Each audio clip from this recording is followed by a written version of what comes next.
Hi everyone, Harmony Vibrato here, the internet's busiest music nerd, and it's time for a review of the brand new Haim album, Something to Tell You. Haim is a sisterly trio that exploded onto the music scene with their Forever EP back in 2012, which led to some pretty snappy pop rock singles the very next year, the bulk of which made up the band's debut record, Running If You Call My Name, Falling, The Wire, great tunes. However, the album that they were built into was far from a perfect record, though it was a pretty solid debut from a band who looked like they had a lot of room and a lot of potential to mature in the coming years. And mature is how the trio is sounding on this brand new album right here. Thankfully, throughout this record, there are no unforeseen attempts at trying to appeal to, like, the dubstep crowd.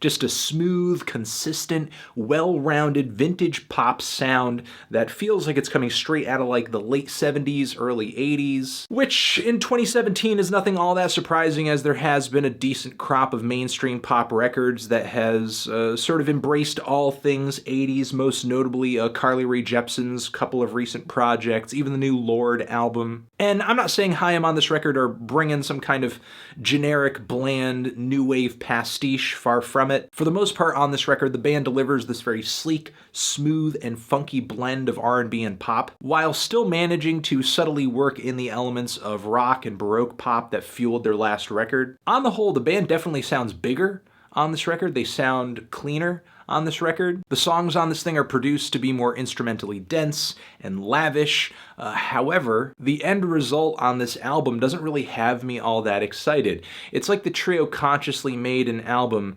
that sounds like it's already sitting at the bottom of a dusty $1 tape bin at a used record store, just like all the other forgotten relics from the 80s. This album it starts very strong. It has a handful of impressive highlights, but very quickly the record starts to trail off. Unfortunately, the trio does not really learn from the musical and the album-centric mistakes that their predecessors suffered from. But again, there are highlights on this thing, like I Want You Back, which is a shimmering intro track, a lovely intro track, amazing single. Love the lead vocals on this thing, really passionate, really captivating. The spacey, tension-building verses work very nicely with the choruses, which blossom beautifully on a great groove backed by nimble vocal harmonies, some hand claps, some cute little bass embellishments. The song Nothing's Wrong might sound kind of like an adult contemporary piece of pop rock from back in the day, but it's actually yet another solid tune in the track listing here. The driving guitars on the hook sound fantastic, and this song is yet another example of a verse where instrumentally we kind of have a lot of tension being built in atmosphere, in space. The instrumentation is kind of orbiting around the lead vocals in a somewhat fragmented way, but then when the chorus pops in, boom, it all sort of syncopates, comes together really tightly, and just sort of forces its way through a chorus. Pay attention to this little trick, pay attention to this little formula. Haim use it multiple times on this record to great effect. However, that's not the case on every single track. A Little of Your Love comes through just thumping and hitting hard right away with this massive bass, a very peppy piano. The vocal harmonies are as delicious here as they are on any other track on this album, and I would say there's actually like a bit of a vintage Motown vibe to the tone of the track, especially the lead melody, the chord progression coming out of the instrumentation. And there are a few deep cuts on the album too that I wasn't anticipating to like as much as I did. The song You Never Know, which has a very nocturnal, smooth, disco-tinged groove that was really pleasant. And the skipping beats on the song Kept Me Crying sound like they came straight out of the Fleetwood Mac Don't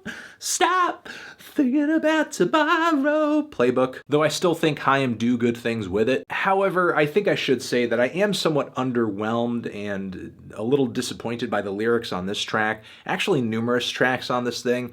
I went into this record assuming that Haim would kind of grow out of writing the nondescript love songs that sort of plagued their last record. These heartbroken, these lovesick songs that don't really have anything in terms of real details or distinct qualities, but unfortunately that's just like still the level that they're writing on. So even though from an instrumental standpoint this record might sound more mature than its predecessor, we're still kind of getting more of the same at the core of these tracks. However, that's not really the album's Achilles heel here. The worst thing about this record is when Haim and their producers seem kind of unsure as to how to string together this massive amount, this massive influx of instrumentation that is coming into this record. Like the incredibly rough Right Now toward the end of the album, which I originally enjoyed hearing as a stripped back and very dramatic piano ballad during a studio session that the band uploaded to YouTube in promotion of this record. But the studio version of this song is a total mess. It's needlessly cluttered with all of these completely useless little pieces of background noise that don't really add anything to the track whatsoever. In fact, all they do is just distract from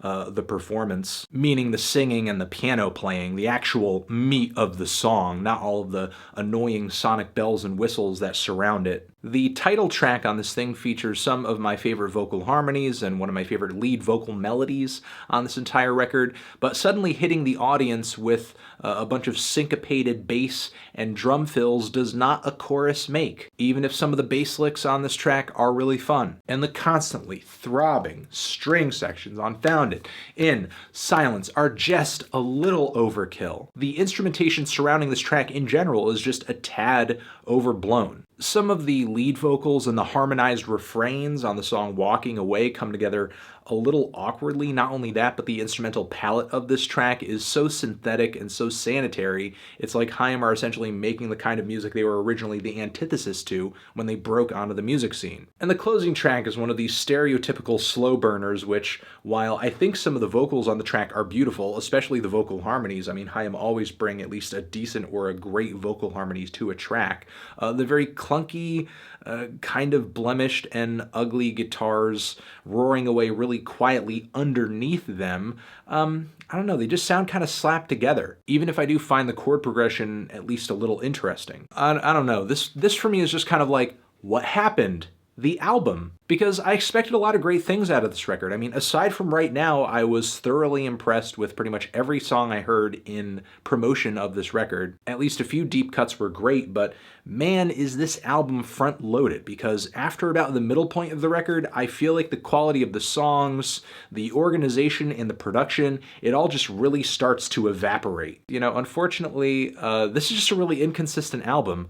I mean, I'll walk away from this thing hoping that Haim fully capitalize on their potential in the future with another album, but it just kind of seemed like they were allowed to just kind of do everything and anything that they wanted to with their producers without actually kind of like cleaning it all up and making it all come together in a cohesive fashion for the final product. I'm feeling a strong 5 to a light 6 on this thing. Tran. Zishin, have you given this album a listen? Did you love it? Did you hate it? What would you rate it? You're the best. You're the best. What should I review next? Hit the like if you like. Please subscribe, and please don't cry. Just leave an angry comment in the comments if you're angry. Over here next to my head is another Haim review, another video where I talked about their debut record. And you can click on that or subscribe to the channel. Be well.